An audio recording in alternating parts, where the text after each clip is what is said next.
The massive space station, called Consensus Prime, floated in the darkness between stars.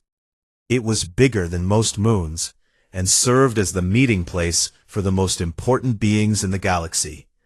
Today, like every month for the past 300 years, representatives from dozens of alien species gathered in the Great Council Chamber.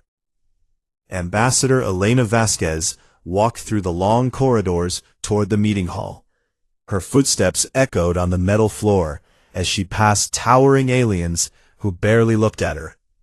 Some had multiple arms, others floated in the air, and a few glowed with strange lights. But all of them shared one thing. They looked at Elena like she was nothing special. Elena represented Earth and all of humanity. She was 45 years old, had gray streaks in her black hair, and wore a simple blue uniform.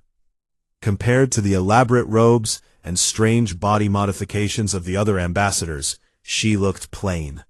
That was exactly how the Galactic Council wanted it. The council chamber was enormous. Thousands of seats rose up in circles around a central speaking area. The most important species sat in the front rows on golden platforms. The Seraphim occupied the largest section. They looked like tall, thin people made of living crystal. Light moved through their bodies in patterns that showed their emotions. They had ruled their part of the galaxy for over 10,000 years and had never lost a single war. Next to them sat the Korthak Collective. They used to be biological creatures, but now they were more machine than flesh. Metal and wires covered most of their bodies. They shared thoughts through computer networks and could think faster than any other species. They built technology that seemed like magic to most others. The third major power was the Ethereal Dominion. They looked almost human, but their skin was pale blue and their eyes were solid white. They could read minds and control thoughts. They believed they were the most evolved species in the galaxy and treated everyone else like children. Elena's seat was in the back row, far from the center. The human delegation booth was small and cramped. A sign in front of it read, Earth, Minor Species Classification. Elena sat down and activated her recording device. Whatever happened today, Earth's government would know about it. The session began when High Counselor Zethkari rose from his crystal throne. Light pulsed through his body in deep blue waves that meant he was serious. His voice echoed through the chamber, without any need for speakers. The Seraphim could make sound appear anywhere they wanted. Fellow counselors, he said, we face a new threat from beyond our galaxy. Our sensors have detected massive ships approaching from the void between galaxies. They have attacked 3 outer colonies and left nothing behind. A hologram appeared in the center of the chamber. It showed grainy images of huge black ships that looked like they were made of twisted metal and bone. The ships moved in swarms, surrounding and destroying everything in their path. The Void Swarm, continued Zethkari, appears to be unlike any enemy we have faced. They do not respond to communication. They do not take prisoners. They simply consume everything and move on. Counselor Crix of the Korthak Collective spoke next. His voice was mechanical and emotionless. Our analysis shows the swarm uses adaptive technology. They learn from each battle and improve their methods. However, their technology is crude compared to our own. With proper planning, they can be defeated.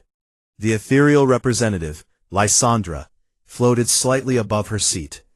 Her mental voice reached into everyone's mind at once. My people have tried to read their thoughts. Their minds are alien, hostile. They think only of growth and consumption. But they are not intelligent enough to threaten truly advanced species. For 3 hours, the major species discussed their plans. The Seraphim wanted to use their massive war fleets to crush the swarm in one great battle.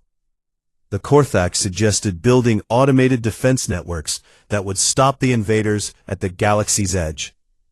The Ethereals proposed using their mental powers to confuse and control the swarm ships. Elena listened to all of this and took careful notes. Earth had been studying the swarm reports for months. Human analysts had found patterns that the alien species seemed to be missing. The swarm was not just randomly attacking. They were testing defenses and learning from each encounter. When the formal presentations ended, Zethkari asked if any minor species had input. This was tradition, but usually no one spoke up. Today, Elena stood and pressed the button to request speaking time. A quiet murmur went through the chamber. Many aliens turned to look at the human section with surprise. The request appeared on the main display. Earth delegation requests floor time. Zethkari's light patterns showed annoyance. The representative from Earth wishes to contribute to this discussion? Elena walked down to the central speaking area. Her footsteps seemed very loud in the sudden silence. She stood in the same place where the galaxy's greatest leaders had made history for thousands of years. Honored counselors, she began, humanity has reviewed all available data on the Void Swarm.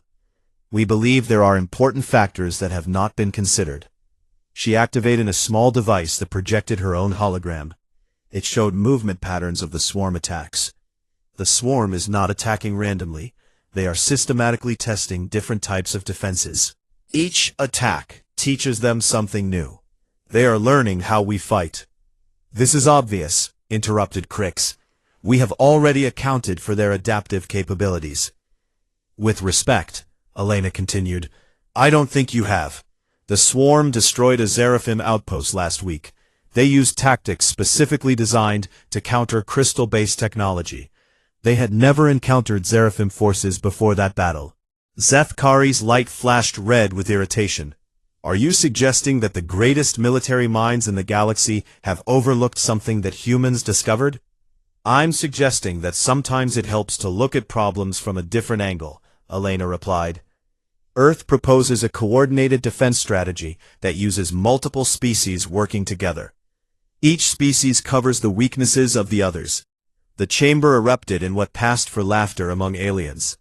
Some species made sounds like grinding metal. Others flashed lights in patterns that meant amusement.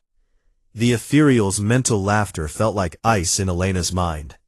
Lysandra spoke for all of them. How refreshing. The newest species thinks they can teach their elders about warfare. Perhaps humanity should focus on learning basic civilization before offering strategic advice to their superiors. Elena felt her face flush red, but she kept her voice steady. We're offering to help. Help? Zethkari's light pulsed with what looked like genuine surprise. Earth has been part of this council for 3 centuries. In that time, what have humans accomplished? Your technology is primitive. Your military tactics are barbaric. You fight wars against your own species with simple metal projectiles. You think in terms of decades, while we plan for millennia. Your greatest achievement, added Crix, is barely managing not to destroy your own planet. Why would ancient civilizations need advice from a species that discovered space travel yesterday? The session continued for another hour, but Elena was not allowed to speak again. Every human proposal was rejected without discussion. When she tried to present detailed analysis of swarm behavioral patterns, the council voted to move to other business. As the meeting ended, Elena gathered her materials and walked back to the human quarters. Behind her, she could hear aliens discussing the amusing human presentation and wondering why Earth was even allowed in the council. That night, Elena sat in her small office and composed a message to Earth. It was short and used phrases that would mean nothing to anyone intercepting it. But Earth's leaders would understand perfectly. Weather patterns unchanged, local authorities uninterested in storm warnings. Recommend activating emergency protocols. Suggest immediate family consultation regarding future housing arrangements. She encrypted the message and sent it through the quantum communication array.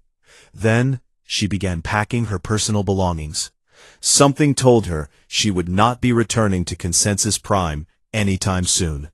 The next day brought another council session. Elena arrived early and sat in her assigned seat, watching as the chamber filled with alien representatives.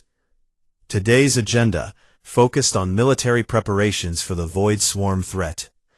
Each major species would present their defensive plans. Elena had spent the night reviewing Earth's intelligence files. Human spies and diplomats had been gathering information about alien military capabilities for decades. What they had learned was troubling. The major species were powerful, but they were also overconfident. They relied too much on their past successes and ancient technologies. The Seraphim went first. High Counselor Zethkari created a massive holographic display showing their crystal warships. The vessels were beautiful, with flowing lines and surfaces that reflected light in mesmerizing patterns. Each ship was a work of art as much as a weapon. "Behold the Eternal Fleet," Zethkari announced proudly. "For 10,000 years, these ships have brought order to the galaxy. The Void Swarm will learn what countless other enemies have discovered. Crystal technology cannot be defeated." The display showed battle formations that looked like flowers blooming in space. The ships moved in perfect harmony, each one supporting the others. Their weapons fired beams of concentrated light that could cut through planets. Counselor Crix presented next. The Korthak fleet appeared on the display as geometric shapes covered in weapons. Unlike the artistic Seraphim ships, these vessels were purely functional. Every surface had a purpose.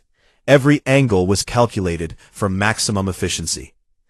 "The collective ships are designed through perfect mathematical principles," Crix explained. "Our artificial intelligence networks can predict enemy movements before they happen. Our weapon systems can fire 16,000 rounds per second with perfect accuracy. The swarm's chaotic nature will be countered by our absolute order." When the ethereal dominion's turn came, Lysandra did not use a hologram.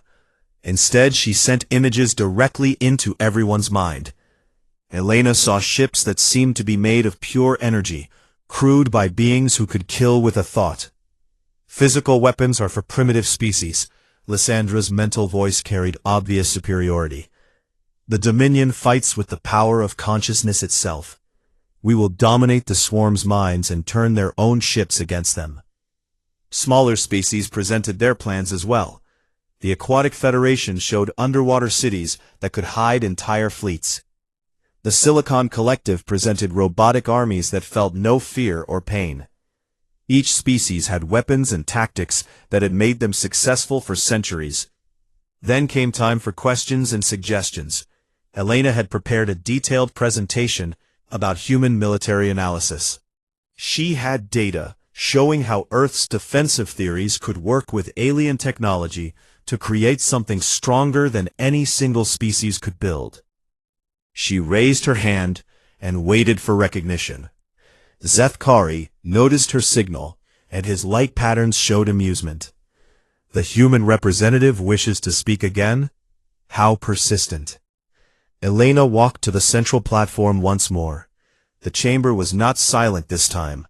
She could hear chittering, buzzing, and electronic sounds that meant various species were talking among themselves. None of them were paying attention to her. "Honored counselors," Elena began, "humanity has studied all the presentations today. We see great strength in each species' military capabilities, but we also see potential problems." She activated her holographic display. It showed tactical simulations that human computers had been running for weeks. "The Seraphim's crystal ships are powerful, but they use energy frequencies that can be predicted and countered. The Korthak's mathematical precision works well against logical enemies, but the swarm appears to use chaos as a weapon. The ethereal's mental attacks require minds that work like yours. The swarm might think in ways you cannot understand." "Enough," interrupted Zethkari. His light flashed angry red. "This is absurd. You dare criticize technologies that have conquered the galaxy?" Elena pressed on. "I'm not criticizing. I'm suggesting that each species' strength could cover another species' weakness. Human tactical doctrine emphasizes adaptability and redundancy.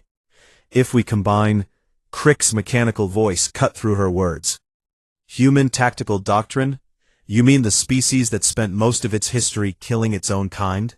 The same humans who use simple projectile weapons in the age of energy beams? Perhaps, suggested Lysandra with mental mockery, humans could share their expertise in primitive violence. After all, they have had so much practice fighting each other. The chamber erupted in alien laughter again. Elena felt her face burning with embarrassment and anger, but she forced herself to continue. Earth's military history might seem primitive to you, but we have learned important lessons about fighting adaptable enemies. We know how to lose a battle and still win a war. We understand that sometimes the best strategy is to survive long enough to try a different approach. Survive? Zethkari sounded genuinely confused. Young species, we do not survive battles. We win them. The Seraphim have never retreated from any enemy.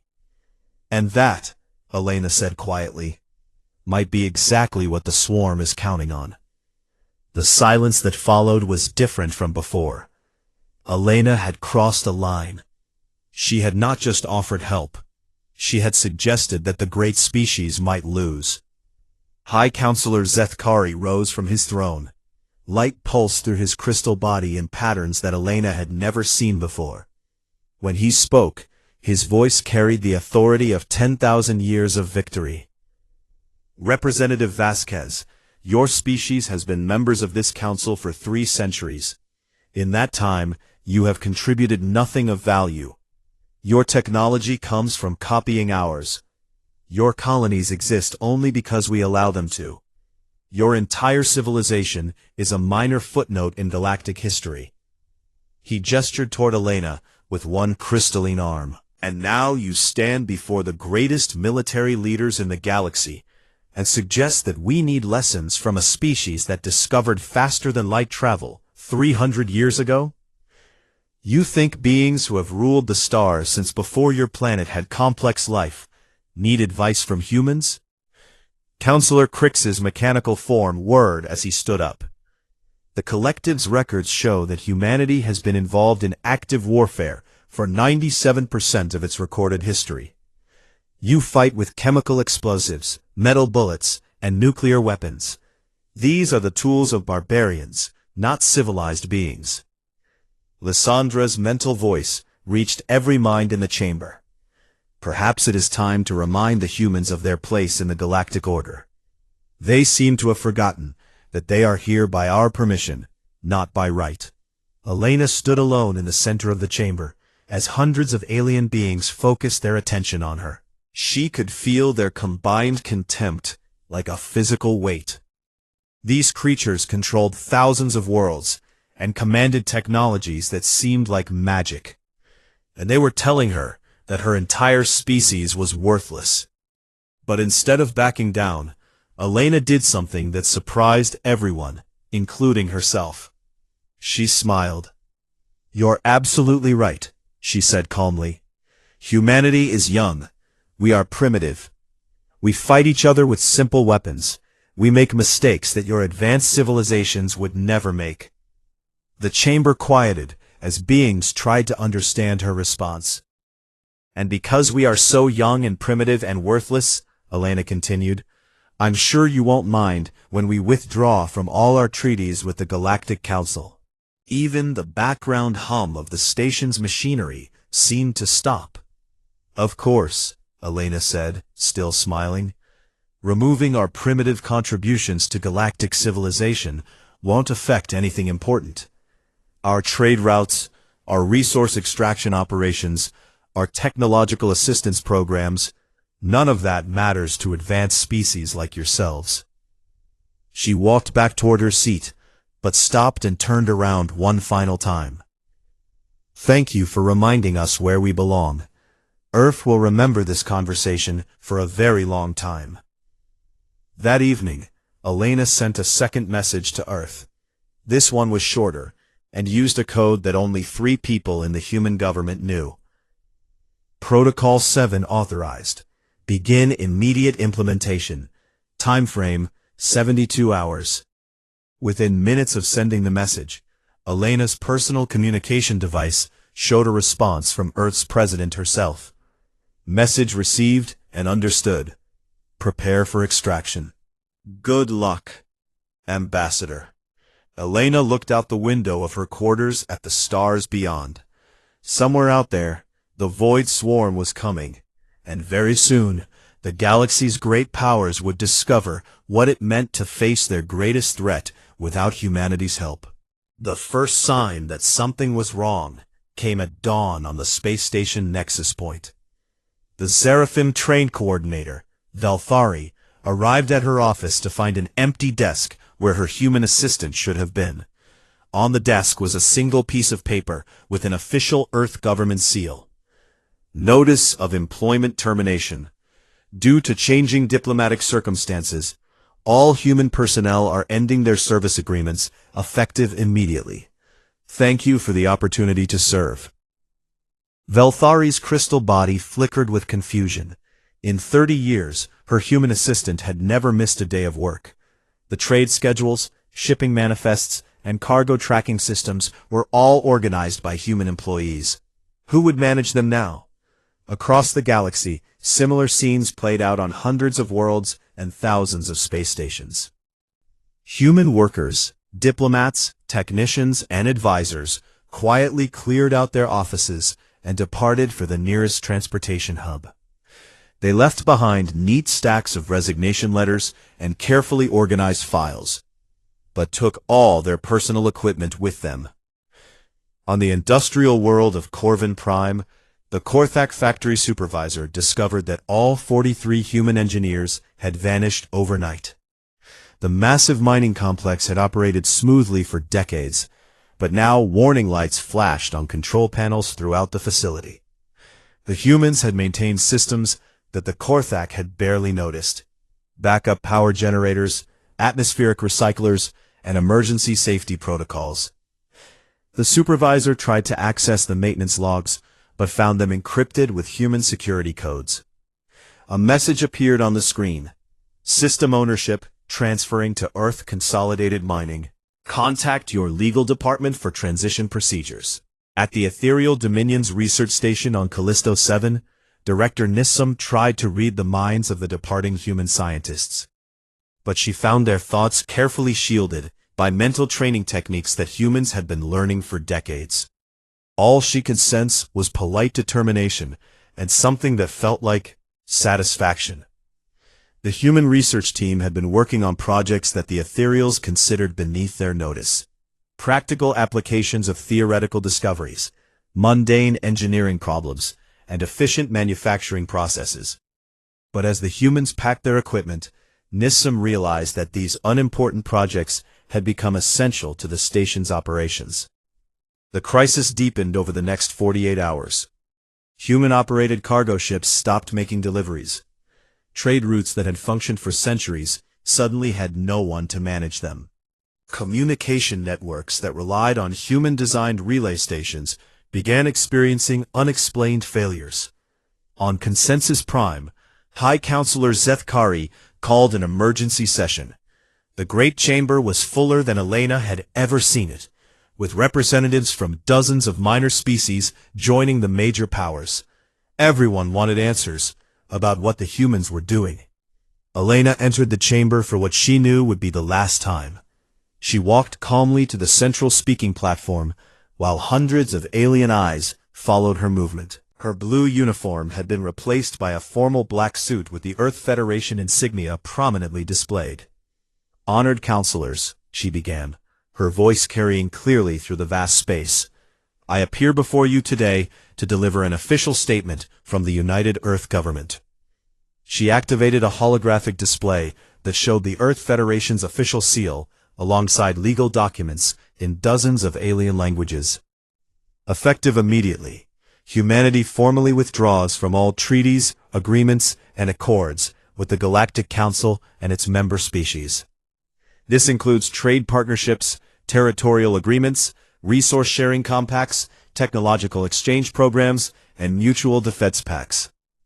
The chamber erupted in voices, mechanical sounds, and flashing lights as different species tried to process what they were hearing. No civilization had ever voluntarily left the galactic community. The very idea seemed impossible. Zethkari's crystal form blazed with angry red light. This is nonsense. You cannot simply abandon centuries of agreements. There are legal procedures, penalty clauses, binding obligations. Elena smiled politely. Article 7 of the Galactic Charter states that any member species may withdraw from the Council by providing formal notification. There is no requirement for approval or justification. We are simply exercising our legal rights. But why? Demanded Crix. His mechanical voice carried what might have been genuine confusion. Earth benefits from galactic civilization. Your technology, your colonies, your trade networks, all exist because of Council membership. You are correct, Elena agreed. And because we are such a primitive and worthless species, our departure should not affect anyone important. She gestured to the holographic display, which now showed shipping schedules, trade routes, and industrial output charts. Human companies operate 17% of the galaxy's cargo transportation. Human engineers maintain critical systems on 41% of all space stations. Human agricultural colonies provide food supplies for 26 different species. Human mining operations extract resources from over 300 worlds. The numbers kept scrolling past as Elena continued speaking. Human research teams have contributed to 68% of all technological innovations in the past century. Human diplomatic corps facilitate communication between species with incompatible biology or psychology. Human medical teams provide healthcare in regions that other species consider too dangerous or unprofitable. Counselor Lysandra's mental voice cut through the chaos. These are all minor contributions. The galaxy managed perfectly well before humans arrived. You're absolutely right, Elena replied, which is why we're taking all of our minor contributions with us. The holographic display changed to show real-time footage from across the galaxy. Human ships were departing from every major trade hub. Cargo vessels, passenger transports, research ships, and industrial platforms were all heading toward Earth space. Our mining equipment is being loaded onto transport ships as we speak. Our research data is being transferred to Earth archives. Our agricultural facilities are being shut down in an orderly manner to prevent ecological damage. We estimate that the withdrawal process will be complete within 6 standard months. This is madness, shouted a representative from the Silicon Collective. You're disrupting the entire galactic economy. No, Elena said calmly. We're simply removing ourselves from it. As you've made clear, the galaxy belongs to more advanced species than humanity. We're returning to our proper place. High Counselor Zethkari stood up, his crystal body now pulsing with patterns that Elena recognized as desperation. Ambassador Vasquez, surely we can discuss this rationally. If Earth has concerns about its treatment in the Council— Earth has no concerns, Elena interrupted. You've been perfectly clear about humanity's value to galactic civilization. We accept your judgment. She deactivated the holographic display and began walking toward the exit. Wait, called Crix. What about the Void Swarm threat? The galaxy faces an unprecedented danger. Elena paused at the chamber entrance and turned back one final time. I'm sure the galaxy's greatest military minds will handle the situation perfectly, without any help from primitive humans. After all, what could a species that fights with metal bullets possibly contribute to such an advanced civilization? As Elena left the chamber, the true scope of humanity's withdrawal began to become clear. Emergency reports flooded in from across the galaxy. Critical systems were shutting down. Supply chains were collapsing. Research projects that had run for decades were being abandoned. On the agricultural world of Verdania, human farmers had been growing crops that fed 3 billion aliens. The complex hydroponic systems, soil management programs, and pest control networks had all been designed and maintained by human specialists. Now those specialists were packing their equipment and boarding transport ships. The Verdanian government sent panicked messages to Earth requesting technical support. They received polite responses explaining that all Earth Federation personnel had been reassigned to domestic projects. Similar crises erupted throughout the galaxy. The humans had been quietly essential to countless operations, but they had done their work so efficiently that most alien species had forgotten they were even there. Within a week, the first economic disruptions began. Shipping delays caused shortages of raw materials. Manufacturing plants shut down when their human-designed automation systems needed maintenance that only human technicians could provide. Communication networks experienced cascading failures as relay stations went unmanned. The Korthak Collective tried to reverse-engineer human technologies, but discovered that human engineering was surprisingly complex. What looks like simple, crude designs actually contained subtle innovations that took advantage of principles the Korthak had never considered. The ethereal Dominion attempted to use their mental powers to convince departing humans to stay, but found that human minds were remarkably resistant to psychic influence when they were truly determined. And the Seraphim, for all their ancient wisdom and military might, discovered that winning wars was much easier than managing the basic logistics of galactic civilization. As the last human transport ships disappeared into hyperspace, heading for the Sol system, many alien species began to wonder if they had made a terrible mistake. But pride prevented them from admitting it, and fear of the approaching void swarm kept them focused on military preparations. They would learn soon enough what it meant to face their greatest threat without the help of the galaxy's most adaptable species. 6 months after humanity's withdrawal, the void swarm arrived in force at the galaxy's outer rim. The first target was the Seraphim military fortress of Crystal Gate, a massive space station that had guarded the galactic border for 3,000 years. Its crystalline walls could withstand the explosion of a star, and its weapons had destroyed entire fleets. High Admiral Krexthon commanded the defense from the station's crystal throne room. Around him, holographic displays showed the approaching enemy, a writhing mass of dark ships that moved like a living thing through space. There were thousands of them, each one different from the others, as if they had been grown rather than built. All ships, prepare for battle formation, Eternal Dawn, Krexthon commanded. His light patterns showed confidence and anticipation. The Seraphim fleet moved into their traditional formation, a beautiful crystalline flower that would focus their combined firepower on the enemy. The swarm ships did not slow down or try to communicate.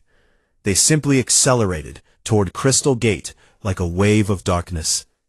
Krexthon gave the order to fire, and 1,000 crystal ships unleashed beams of pure light energy.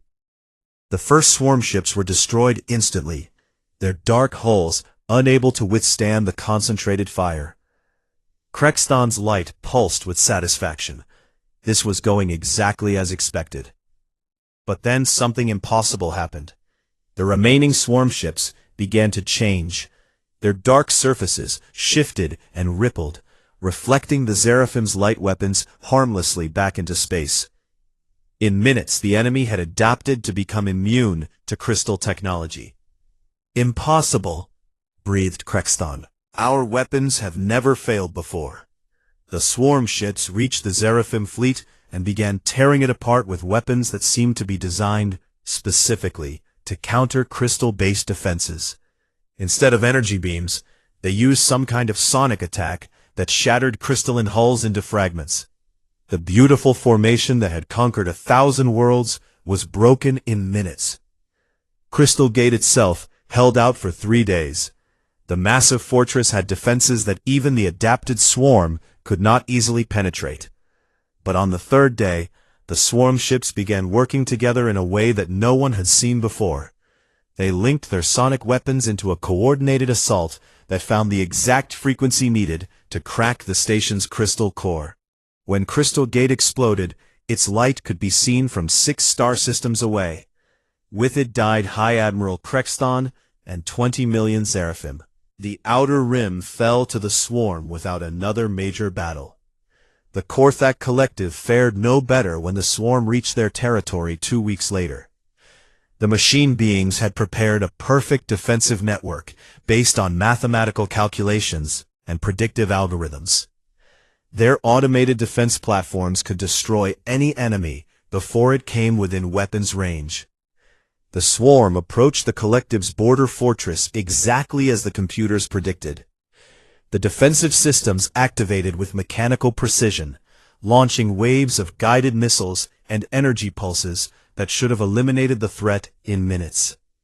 But the swarm ships did something that no mathematical model had predicted. They began copying the Korthak's own technology in real time. Dark tentacles reached out from the alien vessels and touched the automated defense platforms. Within seconds, those platforms turned their weapons on the Collective's own ships. Counselor Krix watched in horror from his command ship as his perfect defensive network became the enemy's weapon. The Collective's greatest strength, their ability to link all technology into a unified network, had become their greatest weakness. The swarm used those same network connections to take control of every automated system. Emergency protocol, Krix transmitted to all Collective ships. Sever all network connections, revert to manual control. But it was too late. The swarm had already spread through the network like a virus. Korthak ships began firing on each other as their computer systems fell under enemy control. The machine beings who had trusted technology above all else were defeated by their own creations. The ethereal Dominion's defeat was perhaps the most shocking of all. When the swarm reached their core worlds, the Dominion's most powerful telepaths attempted to dominate the alien minds as they had done to countless enemies before. Lysandra led the mental assault herself, focusing the combined psychic power of 1 million ethereals on the swarm's command ships. She had crushed entire civilizations with a thought. No mind could resist the Dominion's will. But when her consciousness touched the swarm's hive mind, she encountered something that shattered her sanity in an instant. The alien intelligence was vast beyond comprehension, but it was also utterly inhuman. It did not think in ways that any telepathic species could understand or influence. Worse, contact with the swarm mind began corrupting every ethereal who touched it.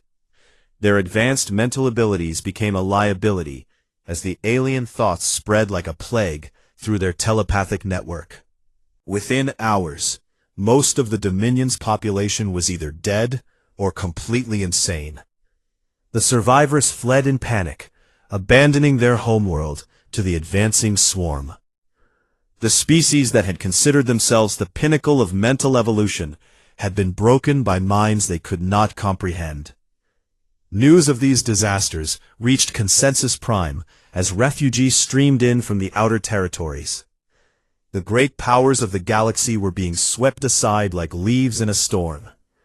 Ancient civilizations that had ruled for millennia were falling in days.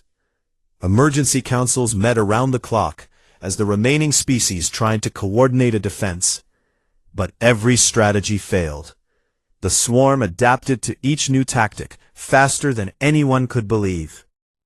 Traditional military doctrine was useless against an enemy that learned and evolved with every battle. It was during one of these desperate meetings that someone mentioned a possibility that no one wanted to consider. "What about Earth?" asked a representative from the Aquatic Federation. "Could the humans help us?"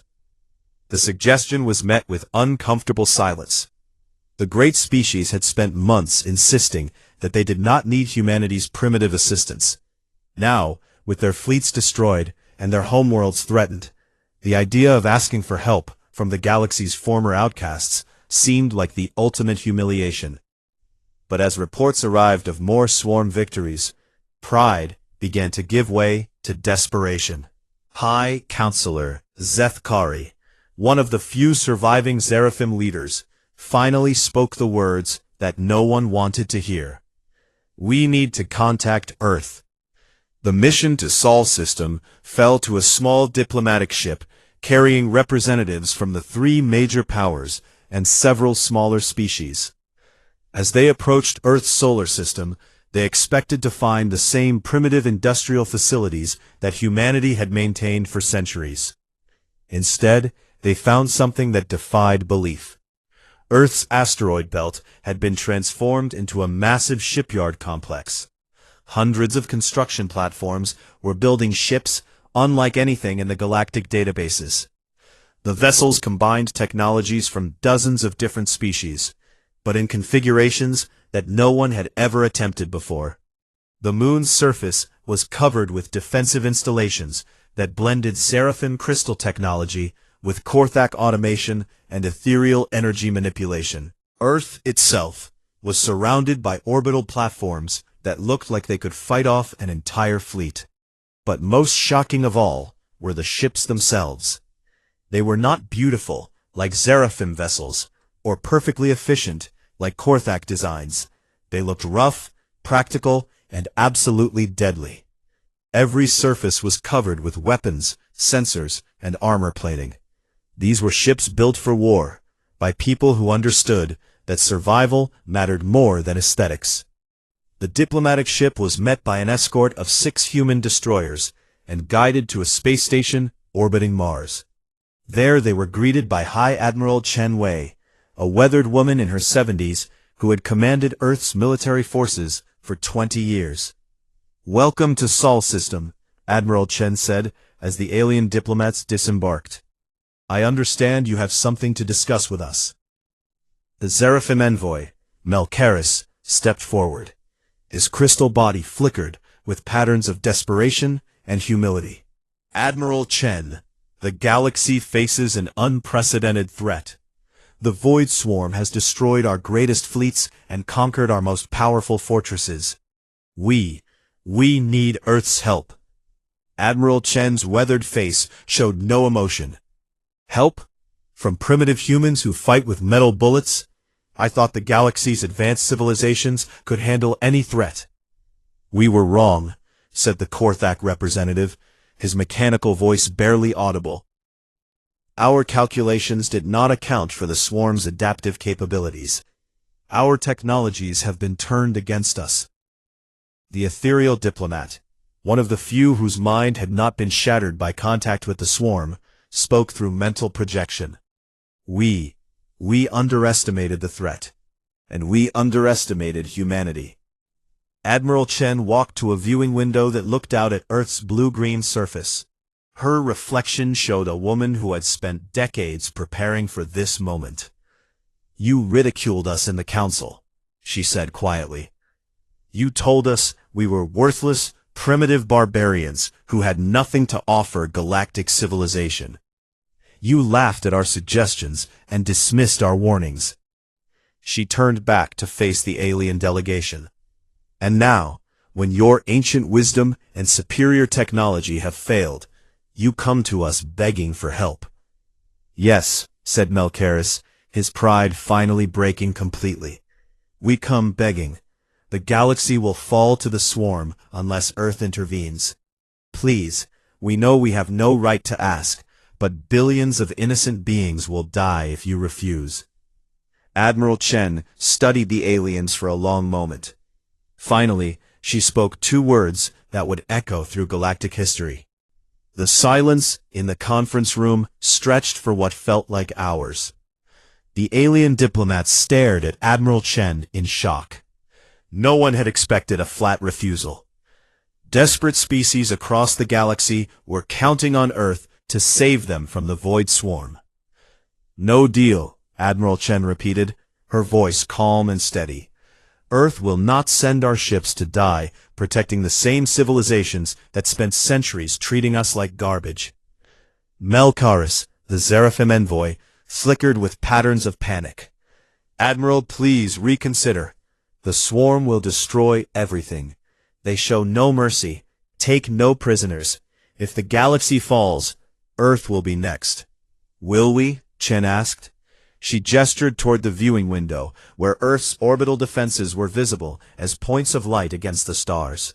We've had 6 months to prepare, while you were losing battles. Our defensive network is designed specifically to counter adaptive enemies. She walked over to a wall display and activated a tactical hologram. It showed the Sol system in 3 dimensions, with defensive positions marked throughout the asteroid belt, around each planet, and in the outer system. Human military doctrine emphasizes redundancy and adaptability. We have backup plans for our backup plans. Every defensive position can operate independently if the swarm manages to corrupt our networks. Every weapon system uses different technological principles, so they can't all be countered at once. The Korthak representative, his mechanical voice desperate, spoke up. Your defenses may hold for a time, but the swarm grows stronger with each victory. They learn from every battle, absorb every technology they encounter. Even Earth cannot stand alone against an enemy that controls the entire galaxy. Admiral Chen nodded.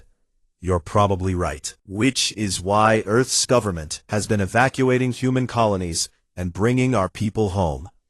If the galaxy falls, at least humanity will survive to rebuild somewhere else. You would abandon billions of innocent beings? Asked the ethereal diplomat, her mental voice filled with horror. Like you abandoned us? Chen's voice remained level, but there was steel underneath it. For 3 centuries, you treated Earth like a junior partner at best and a useful tool at worst. You made it clear that humanity meant nothing to your advanced civilizations. She turned away from the display and faced the alien delegation directly. But here's the thing about humans. We have very long memories. We remember every slight, every insult, every time we were told we weren't good enough. And we also remember who treated us with respect. Chen activated another display, this one showing shipping records and diplomatic communications. Over the past 6 months, 17 minor species have contacted Earth, requesting mutual defense agreements. Species that your major powers had marginalized or ignored, just like you did to us. The display showed names and locations: the Aquatic Federation, the Silicon Collective, the Botanical Alliance, and dozens of others. Each had been considered minor by the Galactic Council, but together they represented hundreds of worlds and billions of beings. These species never mocked us in council chambers. They never called us primitive barbarians. Some of them even defended human proposals when your great civilizations were laughing at us. Melkarus's light patterns showed growing understanding. You're not going to help us, you're going to help them. We already are, Chen confirmed. Human fleets are evacuating civilian populations from threatened worlds. Our engineers are helping smaller species build defensive networks. Our medical teams are treating refugees. We're doing everything we can to save the people who actually matter to us. The Korthak representative processed this information with mechanical precision. You're building a coalition, a new galactic alliance that excludes the former major powers. Admiral Chen smiled for the first time since the meeting began. We're building something better than an alliance. We're building a democracy. She activated a final holographic display that showed star charts marked with different colored zones. The Terran Confederation will be based on principles that the old Galactic Council never understood: equality, representation, and mutual respect. Every member species gets an equal vote, regardless of their size or technological level. Every member contributes according to their abilities and receives support according to their needs. No one species rules over the others. The alien diplomats stared at the display in confusion. The idea of giving equal political power to all species seemed impossible to them. How can a civilization with billions of citizens have the same influence as one with only millions? How could advanced species accept input from primitive ones? This is madness, protested Melcaris. Galactic civilization requires leadership from proven species. The Seraphim have ruled successfully for 10,000 years. And in less than a month, your empire was destroyed by an enemy you refused to take seriously, Chen replied. Maybe it's time to try a different approach. She walked back to the viewing window and pointed toward the stars where the swarm was advancing. While you three major powers were fighting separate battles and losing, the Confederation's combined fleets have won 17 engagements against swarm forces. Impossible, said the Korthok representative. Our analysis showed that individual resistance was futile. You're right. Individual resistance is futile, but we're not fighting individually. When a Seraphim crystal ship faces the swarm, it fights alone, with technologies that can be adapted and countered. When a Confederation fleet faces the swarm, it combines Seraphim energy weapons, Korthok automation, ethereal mental shields, aquatic stealth technology, and human tactical coordination.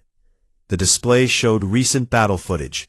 Human ships worked alongside vessels from a dozen different species, each contributing their unique strengths while covering each other's weaknesses. When the swarm adapted to counter one type of weapon, the mixed fleets switched to completely different tactical approaches.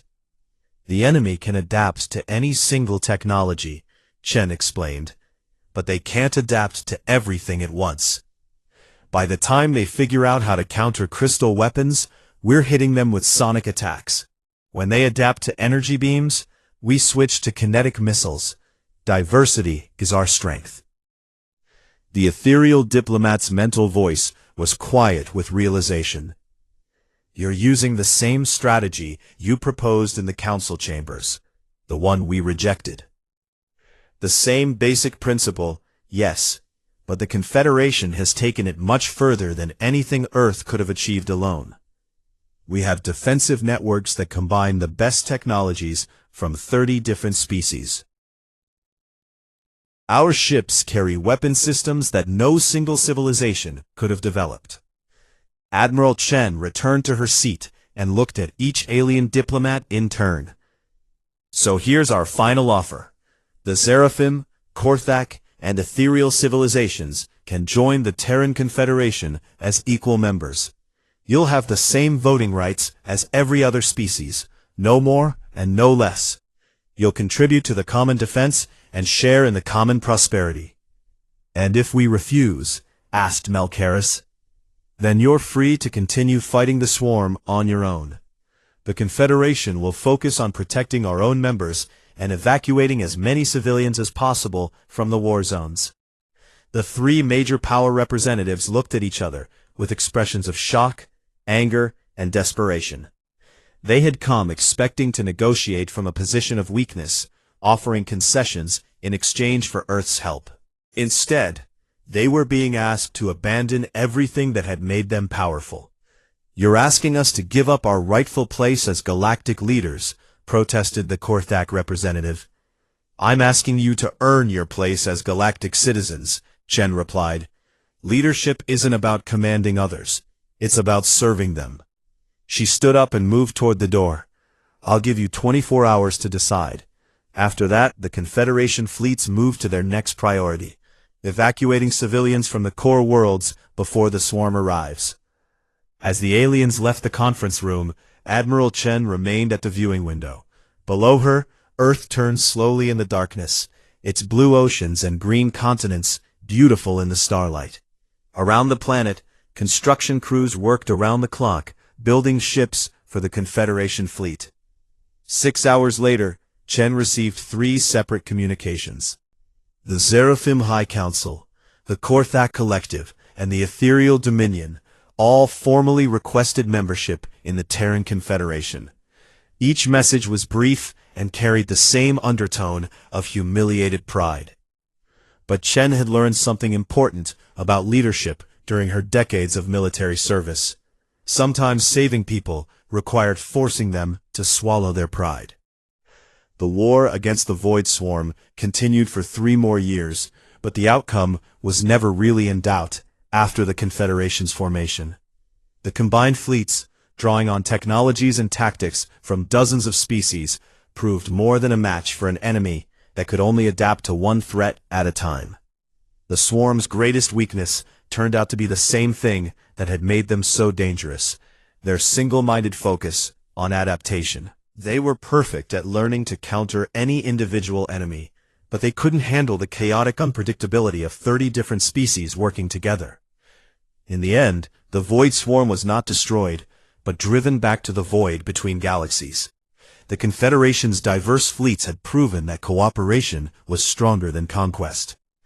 5 years after the war's end, Elena Vasquez stood at the podium in the new Confederation Assembly. The former Earth ambassador was now Secretary General of a democratic government representing over 300 species from across the galaxy. The assembly hall was nothing like the old council chamber on Consensus Prime. Instead of hierarchical seating that emphasized the importance of major powers, every species sat in a circle of equals. The Seraphim sat next to the Aquatic Federation, the Korthak beside the Botanical Alliance, and humans scattered throughout the chamber rather than grouped together. "Fellow citizens of the galaxy," Elena began, addressing representatives from worlds that had once been enemies, "we gather today to celebrate not a victory over our foes, but a victory over our own worst impulses."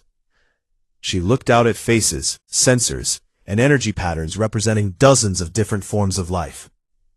The old Galactic Council failed because it was built on the idea that some species were better than others. The Confederation succeeds because it's built on the truth that every species has something valuable to contribute. In the front row, High Counselor Zefkari's crystal form pulsed with patterns that Elena had learned to recognize as humility. Beside him, Counselor Crix's mechanical sensors tracked every word she spoke. And in the seats reserved for the ethereal delegation, survivors of Lysandra's psychic order listened with minds that had learned to respect rather than dominate. "You ridiculed Earth at your council," Elena concluded, echoing the words she had fought but never spoken all those years ago. "We ended every treaty overnight, and together we built something better." The assembly erupted in applause, cheers, electronic signals, and telepathic approval from hundreds of different species. It was chaotic, disorganized, and utterly unlike the formal ceremonies of the old galactic order. Elena smiled as she listened to the joyful noise. It sounded exactly like democracy should sound, like everyone's voice mattered.